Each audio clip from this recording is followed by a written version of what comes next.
Hello, and welcome back to Hoi 4, Equestria War, Sirenalia, Sirenalia, whatever, under Adiago Dazzle. And in today's episode, well, we're beginning to fight these resistance groups that are trying to take us down. This Arison resistance. They must be defeated. They must. I'm currently losing magic. So we definitely need to take them down.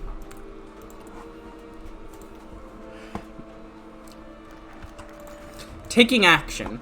Being honest, Adiago was annoyed. She had so been looking forward to taking revenge, to enact her plans to start the great and rightful conquest she imagined across the pitiful world. And then this has to happen.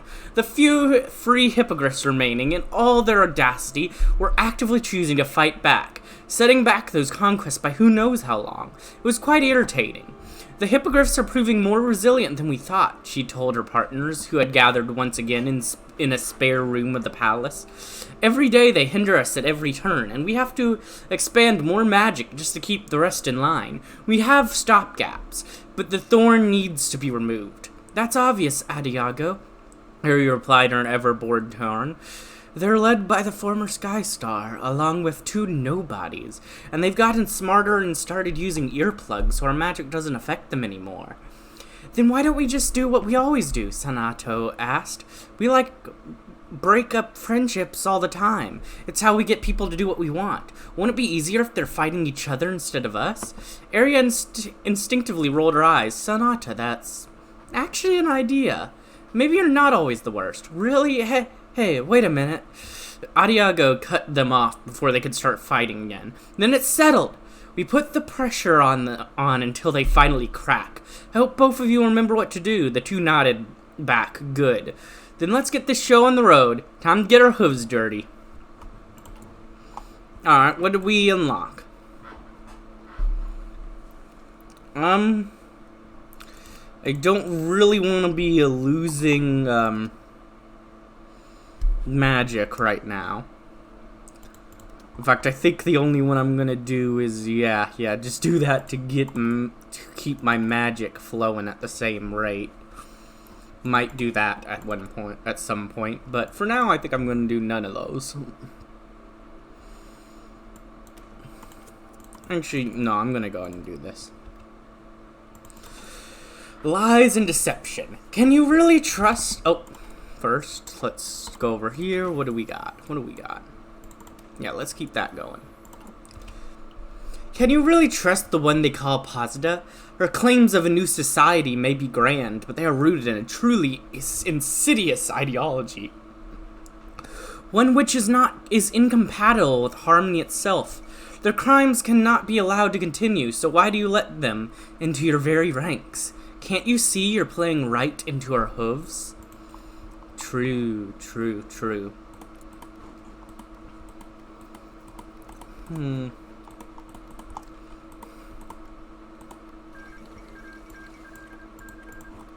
Changing Queendom is doing well. Kingdom of Winter is chilling up here.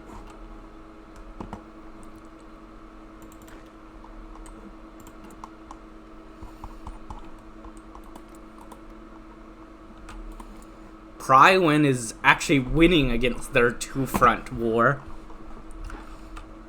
Besides this weird push that's going on. Oh.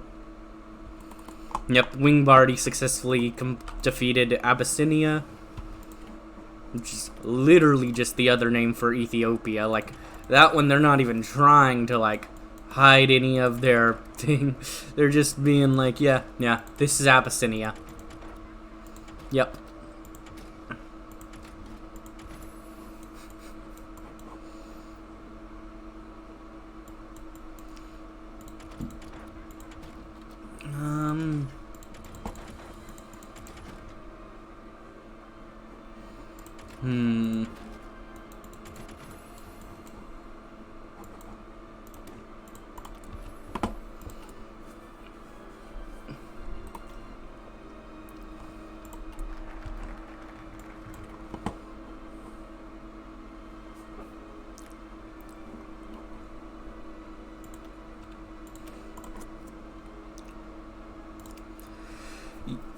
The Equestrian example.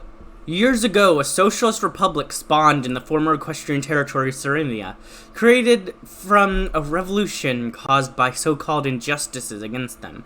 And yet not only have they gone from failure to failure, but Equestria is the close friend of the Hippogriffs and bastion of harmony, refuses to even acknowledge their existence. Do you need any further proof that the two nations, no, two elite ideologies, cannot get along? Why would that fact change here? Revolutionaries are not friendly or beautiful things. Or revolutions are not friendly or beautiful things. They cause terror and death wherever they spawn, resulting in deaths of thousands, of simple peasants if they fail, or the rich and nobility if they succeed. Posita continues to advocate for revolution. So ask yourself, what does that entail? Can you honestly believe that your leader and Princess Skystar, or your Queen Novo, will be alive at the end of it? True, very true. Fear and doubt. Ares first tells you that they only have the interests of hippogriffs at heart and nothing more. But in truth, their ambitions are far greater than that. They would have you believe. Nationalism is a rot, a poison that kills everything you claim to fight for. It causes pain, suffering, and death, and allowing it into your nation will cause all those things to closely follow. True, very true, very, very true.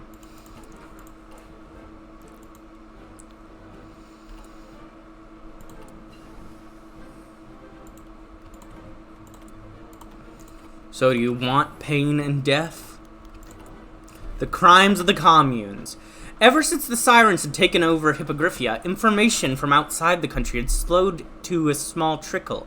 With a very few willing to risk their lives entering the country and the difficulty of getting out of it without being caught by those under the Siren spell, the average hippogriff and sea pony now knew next to nothing about the actions of countries around them.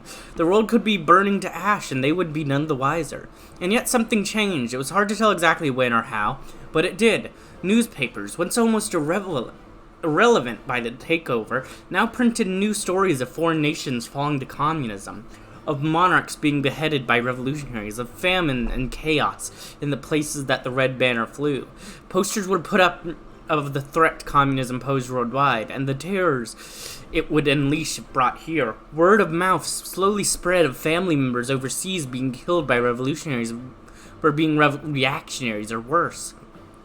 The resistance, of course, was not fooled. They did not turn on their allies immediately, knowing that the Sirens were just attempting to distract, and that they still posed the larger threat to Ares. But propaganda is effective in ways more than just what meets the eyes, and positive supporters soon found it hard to cooperate with their allies, always being looked upon with the smallest hint of suspicion.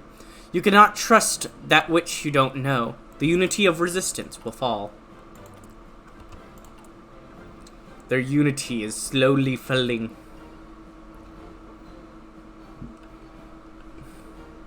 They cannot keep this up forever.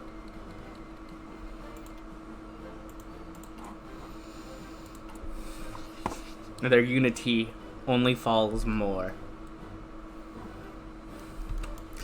Fighting back. Scarlet Banner had always dreamed of revolution. She longed for a chance to fight against oppressors. When the Sirens rose from the abyss and put many of her comrades under their spell, she joined the resistance immediately. Now standing between two Ares First members, she was beginning to have second thoughts. At the center of the room, an older griff, who had introduced himself as Silverwing, explained the plan. This operation will be the biggest we've ever pulled. A raid on a barracks near Mount Ares. Security will be tight, but we've memorized the guards' rotation, so we shouldn't have any trouble. Let's show those Sirens they're not safe anywhere. Before everyone could disperse, he continued. And as for you commies, remember, we may need you to fill out our ranks, but we'll be keeping an eye on you. Scarlet glared at him. We'll be the ones keeping an eye on you, fascist pig. When the resistance fighters reached the barracks, their plans fell apart almost immediately. A siren was singing nearby, and though they had earplugs for protection from the sound of the vibration, shook them to the core.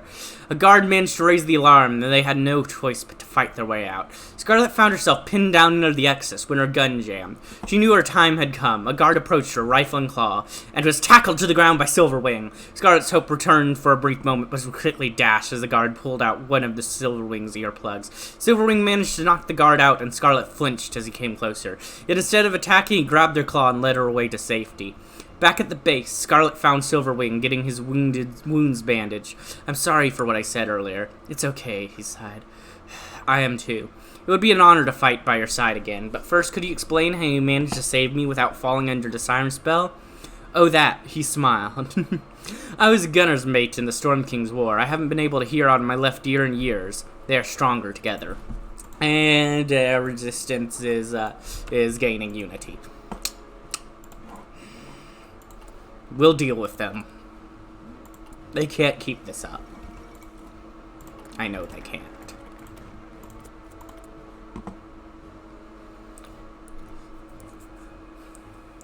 While Crack Lightning may have been able to escape our grasp for now, the same could not be said for his former partner, a sea pony by the name of Raftwood. Currently, he is being held as one of our high-priority targets down to Equestria. It would be a real shame if he was able to break free, however, and make his way back to the Little Resistance on Ares. The question is not what is Ares first, but what was Ares first? How did they immediately have such discipline, such experience in resistance operation? And why is Crack Lightning's former second command an army colonel?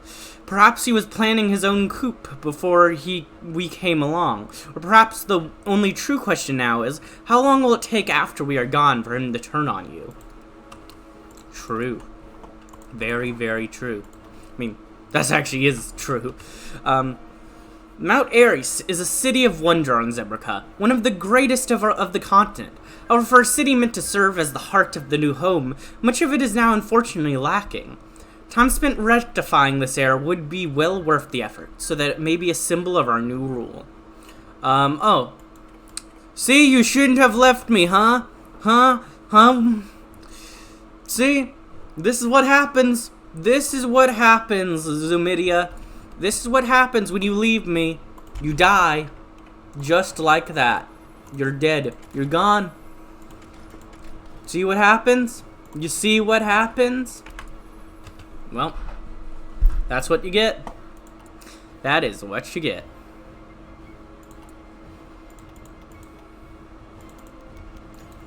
The escape. Raftwood swam between the underwater coral and seaweed beneath Equestria, desperately trying to put as much ocean he could between it and himself. For months now, he had been held prisoner there by the Sirens, unable to return to Ares after being completely caught by surprise during their coup. He had nearly given up all hope on ever being able to see the light of day again, until tonight. He had woke up to find his cell door left open, a single note floating in the water. Get to Ares to find us. And find us. The Resistance needs you. Princess Skystar. He didn't know how the princess had done it, but he wasn't going to question it. Skystar was right. He needed to get back to the mainland. If there were mounting resistance, he needed to do his patriotic duty to help, no matter what.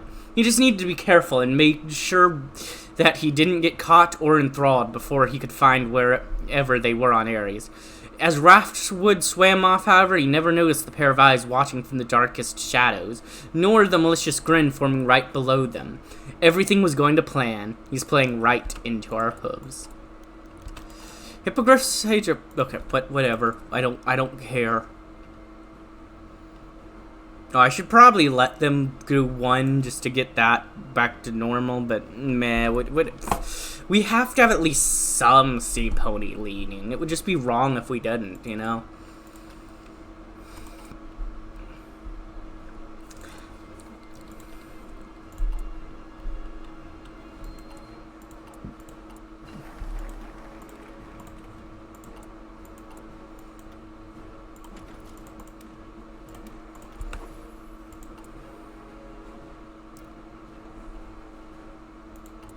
Okay, that actually won't be enough, just that. So, yeah, I will go and do what comes after.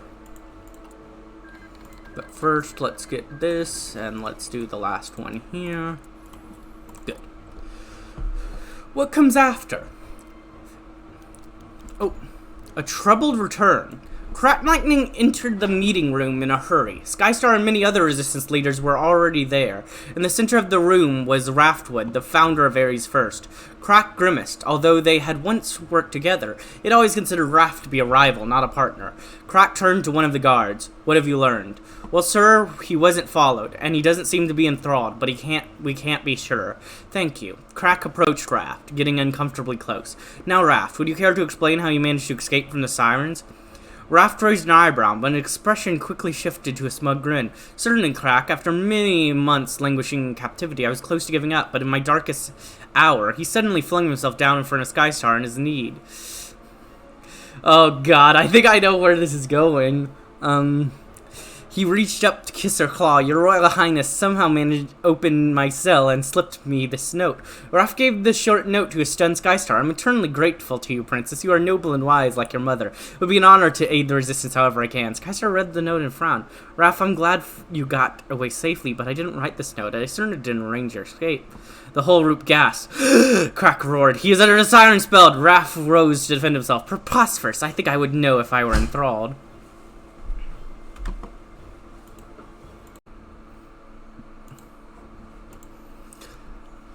I am now back. Sorry about that.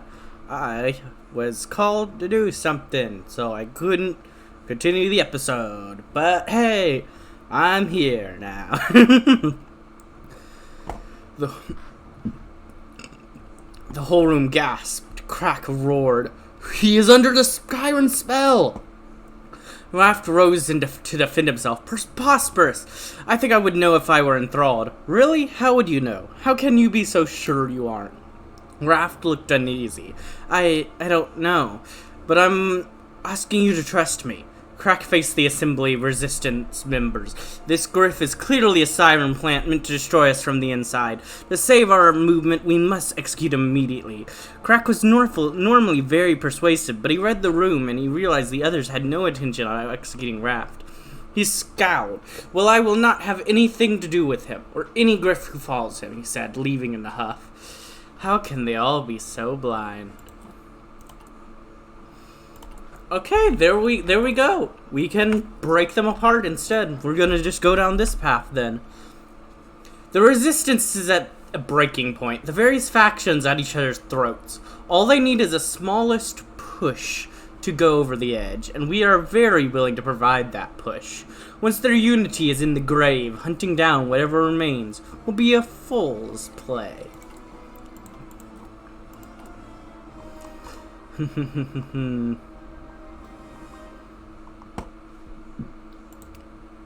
And we're going to tighten the grip just to make sure, because we are running very low on magic levels.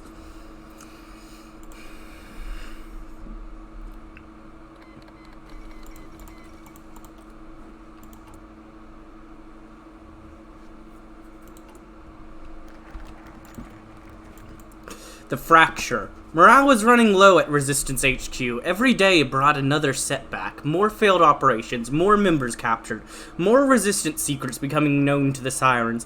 As the situation went from bad to worse, the boundless optimism and righteous rage that had started the movement gave way to anxiety, fear, and desperation. Posita entered the meeting room scowling. Several RWP members have complained to me that Razorbeak is demanding all our operatives swear an oath of loyalty to Eris. Crack, did you know about this? Crack smirked. Yes. What's wrong with it? Posita was beside herself with rage. You can't impose Ares' first beliefs on the rest of us. What exactly is the point of a loyalty oath? A creature under a siren spell could take it just as easily. Crack opened his beak to respond, but Skystar chimed in first. Both of you, stop it. Imagine what the elements of harmony would say if they were here. Now it was Crack's turn to be enraged. What gives you the right to order us around? You spend all your time writing letters to ponies who have no intention of helping us. You haven't done a thing for the Resistance in months. Genuinely hurt by Crack's words. That's not fair. Posita tried to bite her tongue, but couldn't stop the words from coming out. He's right, though. Ever since your first message to the elements didn't work, you've been more and more withdrawn. We've had to run this organization without you.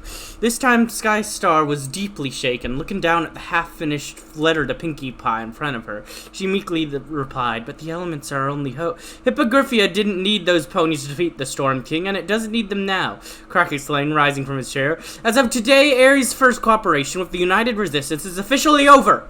Crack slammed the door as he left. Posita felt her face tense.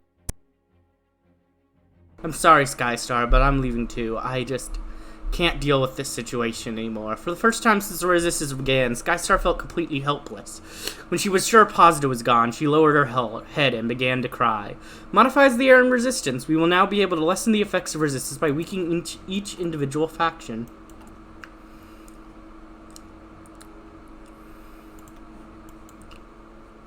Um...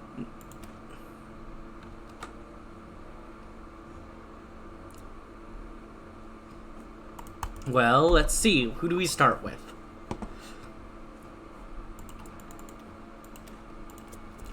Princess Skystar is the linchpin in everything the Resistance is and has done. She's a unifying figure, once and for all, of Ares, and even now, for all the remaining harmless hiding on the island and in Equestria, this annoying distraction starts and ends with her.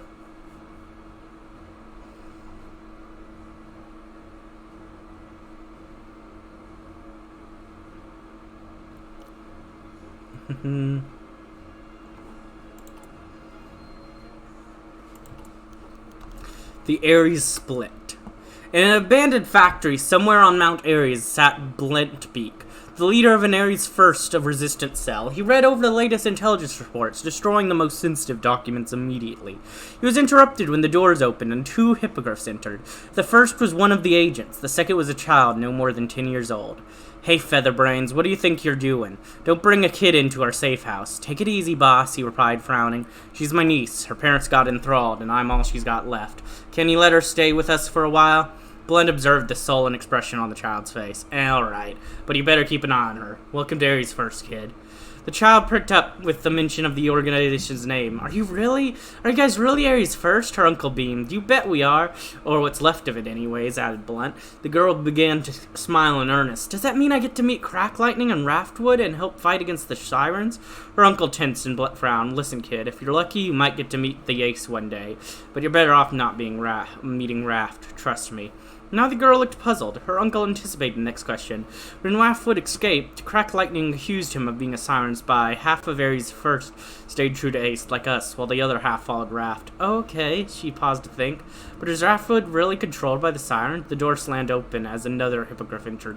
Completely breathlessly, he took a minute to recover and then stammered, Raft Fraction is gone. Blunt froze. What do you mean they're gone? Every Ares First cell loyal to Raft has gone dark. The leadership's still trying to figure out what happened, but I think our worst fears have come to pass. For a moment everyone was silent, but the girl and her uncle grew very pale. Finally Blunt turned to her and said, Well, kid, you got your answer.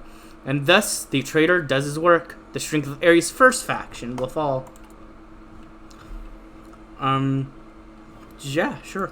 Let's do that. Weaken Ares First. I'll click on that button to get some bonuses.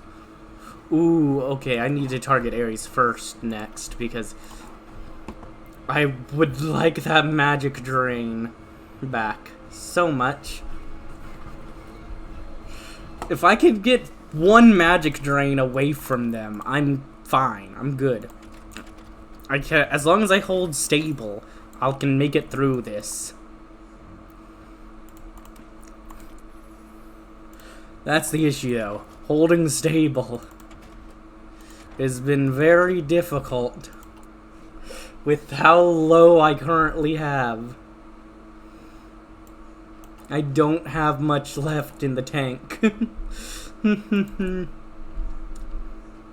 I definitely do not.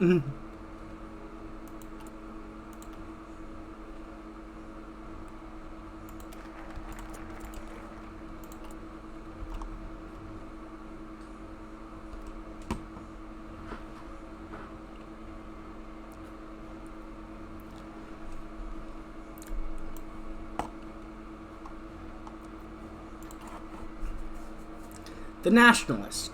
Crack Lightning, a wolf in sheep's clothing, charismatic, intelligent, and deceptive. In a different situation, he might have been able to take over this country. Unfortunately for him, we are the ones who hunt wolves. He may think himself a big fish now, but soon he'll see just how small of a pool he was in.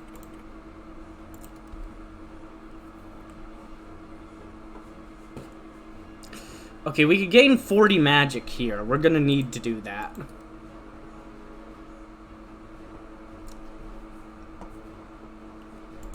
I don't love it, but I need to do that for now. I mean, I could sacrifice some factory and dockyard output. That's fine. That is absolutely fine.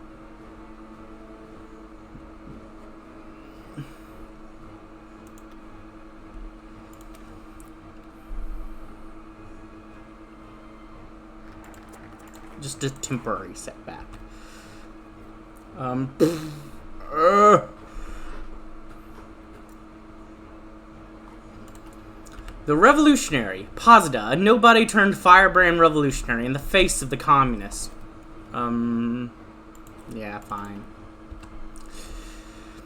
In the face of the communist faction of the resistance, she holds perhaps the most disgusting ideology we have ever heard of, holding beliefs that all creatures are equal and that the world is meant to achieve some sort of revolution together. Such ideals have no place in our new domain, and neither does she. Fun.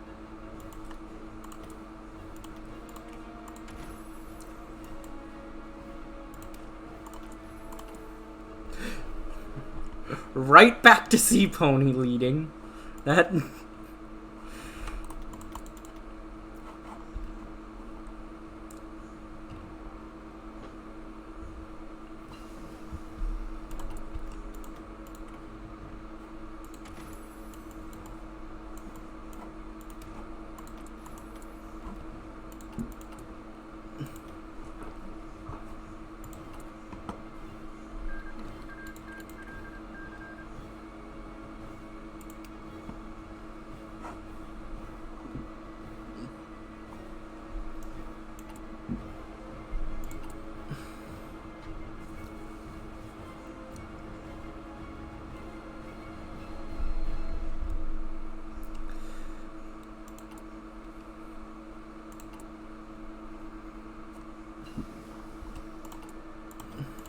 Alright. Good.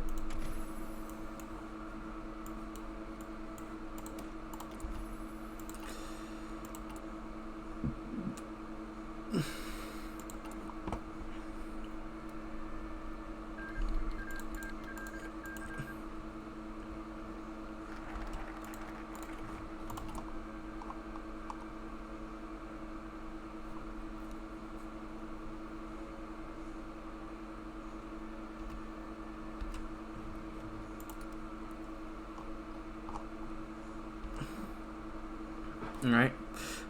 The factor is normally the one exception we have for arguments and infighting, as we need them to be focused on their task to build weapons of war for us. In this extreme situation, however, we can make an exception. Production will suffer in the long term, obviously, but what does it matter if we get some more magic in the short term to work with? Whoop. Didn't choose a new one. Oh well, whatever.